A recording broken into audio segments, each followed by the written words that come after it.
I get it. Quant is still below $70 as of right now, but does anyone still remember what happened not too long ago when it comes to Quant? They actually achieved something quite monumental, and more specifically, it's actually in regard to their CEO, which is Gilbert Verdian. Let me explain what I mean by this in today's video, even though nothing I say is financial advice. Now, we take a look at it. Gilbert Verdian not too long ago announced that a decade in the making, they have published an ISO standard for blockchain interoperability. Keep in mind, this is a milestone that he's been working on towards ever since 2015. And again, the reason why I say, does anyone still remember this, is because it seems like people forgot about this. Keep in mind, Gilbert Verdian announced this like so recently. He announced this back in March. So it's not like it's half a year ago or something. I mean, this was just a couple months ago, basically. But a lot of people have seemingly forgot about this. Why? Well, because the market isn't doing the best, but it's still pretty legendary. This is the type of stuff that's going to matter hypothetically later on down the line. So basically, around a decade in the making, and they achieved that. Keep in mind, with this, I think it somewhat showcases that, hey, you know what? Quant, it can actually directly compete with something like a Polkadot, which is currently ranked, by the way, 45th in the world in terms of market cap within this space. I think it could also indirectly compete now with something like a Cosmos, or should I say its native token called Atom, which is currently ranked 60th in the world as of right now in terms of market cap within this space. Two projects that are bigger than Quant as of right now, that are very focused on interoperability. Quant, in my opinion, is indirectly competing with them. That's the thing, because why? Publishing an ISO standard for blockchain interoperability like that is going to give Quant better notoriety, and then also on top of that, it's going to give more validation when it comes to something like Quant, which of course is going to further strengthen its capabilities to compete with a Polkadot and a Cosmos. Now, people like to say, well, what is interoperability? Now, if we take a look at Polkadot, for instance, it's sort of AIM, right? I'm just going to use this as an example to kind of showcase interoperability a little bit.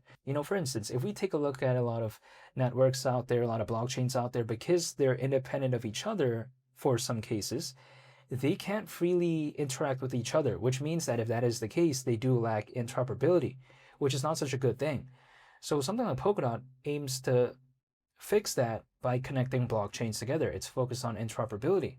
So that niche right there is quite crucial. Just take a look at Polkadot. Sure, it's not doing the best as of right now, but it has over 1 million holders.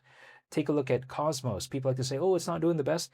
Atom is ranked higher as of right now than Quant. So clearly, being focused on interoperability, even at a market downturn, clearly works for them. If we take a look at Quant, being focused on interoperability as well, not such a bad thing. It's not bad in my opinion, right? Sure, I mean, it's below $70 as of right now, but we take a look at the strides that Quant has been making so far. Something like, again, publishing an ISO standard for blockchain interoperability, pretty legendary stuff right there. That really puts Quant on such a massive sort of pedestal, in my opinion, because now it has more things to talk about in regard to meetings, when meeting, let's say, potential partners and stuff like this.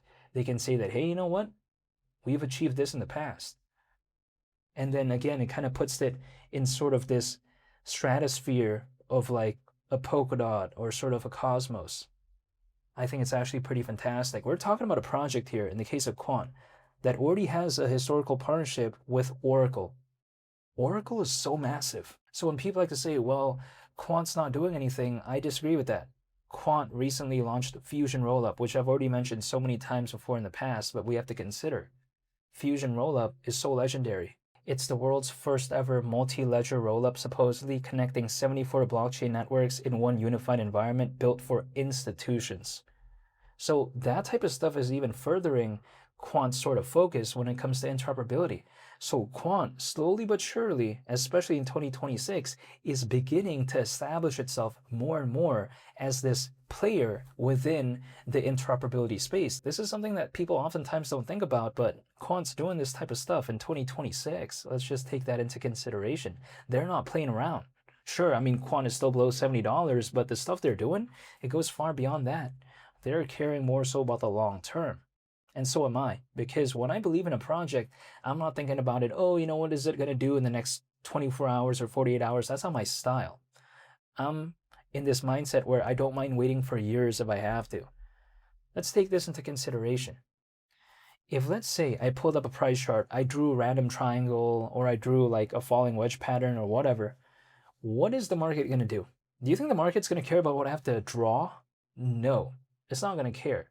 So why would I do that? It doesn't really make sense. I would rather focus on the fundamentals because that's usually what wins in the long term anyways. A project that keeps improving, that has amazing fundamentals, and ones that are usually managed properly, they don't typically disappear like that. That's not the case. Even projects out there that are not managed properly, even they oftentimes survive in this space for whatever reason. Let me just use this as an example. Take a look at Luna Classic. It has a very big following as of right now, but historically it wasn't really managed properly, right? When it comes to Luna. But okay, I mean, it had that crash, so to speak, but now it still has a very amazing community. So even when it comes to the space, even the mismanaged projects at times do still survive, let alone the ones that are well managed. That's the thing. So when people like to say, well, Quant is cooked, I don't really agree with that. Quant, okay, sure, it's not doing the best, but keep in mind, Quant is currently ranked 63rd as of right now in terms of market cap within this space. So people like to say, well, this is doing so bad. We're talking about a project here that's top 100 in this world, within this space. So what does that mean? Everything that's ranked below it is suddenly way worse or way more cooked?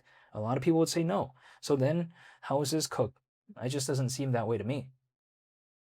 Quant, keep in mind, this has around 167,000 holders.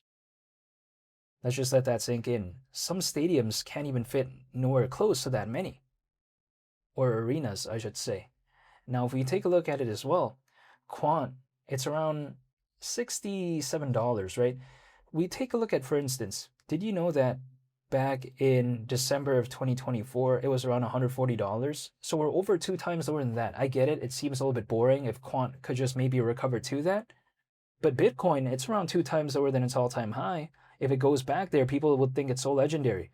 But Quant, going back to around $140, that's not even its all-time high.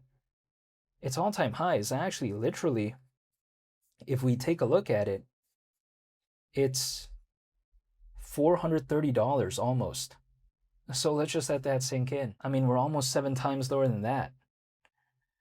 So if Quant never goes back to its all-time high, I have zero complaints. If it could just even maybe go back to around $140, I have nothing to complain about. We're talking about a project here that has a maximum supply, by the way, that is over 5 million less than Bitcoin. I'm not joking. Just take a look at it. Bitcoin maximum supply is what, 21 million? Quant maximum supply is around 14.8 million. That's the thing. Now, some people like to tell me, though, okay, that may be true when it comes to Bitcoin. Again, 21 million is the maximum supply, but they say it's not fair to compare it with Quant because they say that, hey, a lot of Bitcoin is quote-unquote lost. I agree with that as well. If I see some metrics out there, some say that around 3 million is lost. Some people say that around 4 million. Let's just take the benefit of the doubt, right? Let's just say, okay, 4 million. Even if, let's say, we assume that 4 million is gone when it comes to Bitcoin, so the remaining is 17 million, even that in and of itself is not the maximum supply when it comes to Quant. Quant's maximum supply is around 14.8 million. Even if we removed 4 million Bitcoin from 21 million, let's say, that's still 17 million. That's still over 2 million more than Quant's maximum supply. So that's just some food for thought, at least personally for me. I'm not telling anyone to do anything, though. That's just the way to take a look at it. So when it comes to Quant, I don't think it's necessarily cooked. If anything, I think it's starting to cook because in 2026, it achieved very massive things. Take a look at, again, the mainnet when it comes to Fusion Rollup. Take a look at also having that ISO standard for blockchain interoperability be published. So it's just pretty massive right there. When it comes to Quant, again, I think it's still doing its thing in 2026, but I'm still waiting. I'm still holding. But I'm not telling anyone to do anything. But that's really about it. So when I said earlier on in this video, does anyone still remember the fact that Quant published an ISO standard for blockchain interoperability? My kind of purpose in terms of saying that is to showcase that it's oftentimes easy to forget the accomplishments of a project, especially when the market isn't doing the best. But for me, it doesn't change the fact that it's still a pretty impressive milestone that could very well affect it for many years to come. So that's the thing. And especially if, let's say, the market were to recover. But at least Quant is laying down the groundwork. So sometimes I think people forgot about that, but I'm still thinking about it. But yeah, if there are any more updates when it comes to Quant, I'll be sure to make a video on it. I want to say thank you so much for watching, and I hope you all have a very fantastic day.